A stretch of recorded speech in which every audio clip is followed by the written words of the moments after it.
Copper is a bountiful ore that can be used to make a huge amount of tools and items, but it has its limitations. Its mining speed is less than double that of stone, and its durability is lackluster. While it's a good idea to always have a spare pick, it's especially true with the soft copper pickaxe.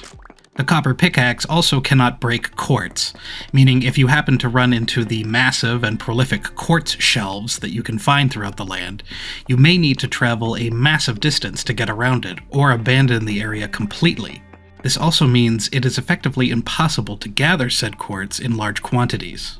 Just the same as our ancient ancestors, we will have to move into the Bronze Age. The bronze pickaxe can break the various utility ores like borax and alum, quartz, and iron ore, meaning it's an essential upgrade to make the tech tree leading us to steel. All bronze tools have higher durability, mining speed, and attack power. Additionally, bronze armor absorbs and negates more damage. Bronze is also the lowest tier metal for the construction of the Helvhammer, for when we wish to automate the processing of ingots, but more on that later. Let's begin. Part 1. Finding tin. Tin spawns much the same way as any ore, so my previous videos on prospecting while focusing on finding copper can be utilized in the same way to find tin, but there are some differences. To start, tin spawns in smaller amounts. It's pretty uncommon to find giant disks of tin ore like you do with copper.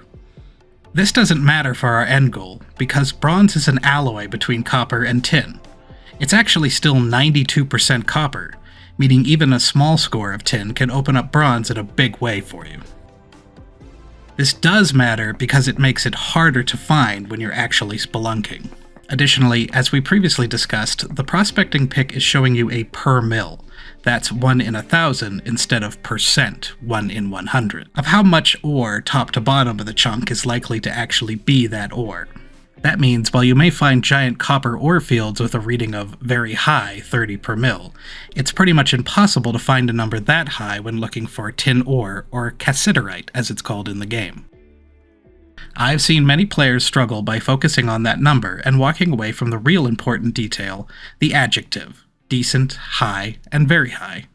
Due to its low spawn volume, a reading of 0.1 or 0.2 per mil is more than acceptable. Let's take a look at a heat map I made of a viable area. Black represents no ore, browns are poor and very poor, orange is decent, and the reds are high and very high. We can learn a lot from this map. We can see that tin seems to spawn in tighter fields. There's not much distance between spots of minuscule tin and a very high when compared to other ores. Interestingly, the angle of approach plays a role in how easy it is to catch wind of this spot. To the east, west, and south, you can see what is typically described by most guides, a gradual increase. However, to the north, there is a hard wall between the highest spot and absolutely nothing. To that point, the southeast is a little more favorable than any other direction the spot has generated, with a slight slope in that direction. This kind of random patterning can lead players to frustration as they struggle to truly chase down a nice high-yield area. But don't despair. Ore generation is not a binary. A spot is neither good or bad. Even a decent reading can work if you're willing to methodically search it. Let's examine some of these spots for how much ore is really down there. Here at the south, where there's only a reading of minuscule, there is no tin ore at all to be found. Heading just a little bit further somewhere between poor and decent, though, there are multiple tin mines. This spot is the farthest distance between any of the tin ore veins shown.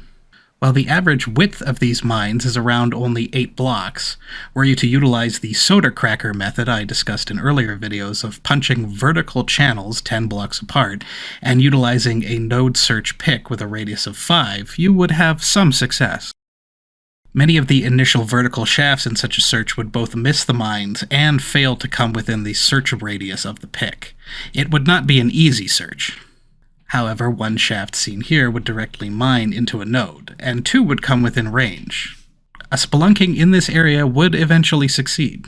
I feel it's important to stress that crummy readings can be worked to success, with some smarts and patience.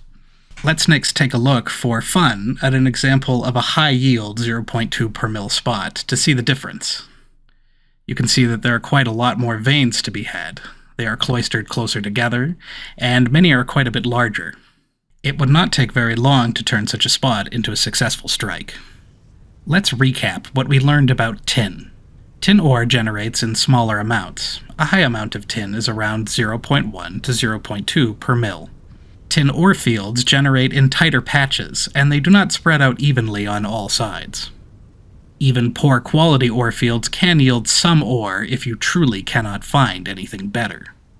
High quality ore fields have multiple viable mines. Part 2. Making bronze. The hard part of bronze is over. Making alloys is actually quite simple. While you can find the specific percentages relating to each alloy, it isn't truly necessary beyond understanding the general ratio. Bronze is mostly copper and about 10% tin. Simply place the lion's share of copper in the crucible and begin slowly adding tin until an appropriate ratio is met. Since it's a bad habit to make anything less than a round multiple of 100 units, or one full tool worth of metal, the most amount of bronze you can make at once is 2100 units, or 21 ingots, with 3 full stacks of copper and 36 pieces of tin. You can also have 2 full stacks, a stack of 124 copper and 40 tin. But copper is less valuable than tin, so it should be used as fully as possible. Bronze can be poured, casted, and smithed the same as copper. Now that we've acquired higher tier tools, we can begin to get into some of the more fine detail crafting mechanics, such as the production of leather, which will be my next video.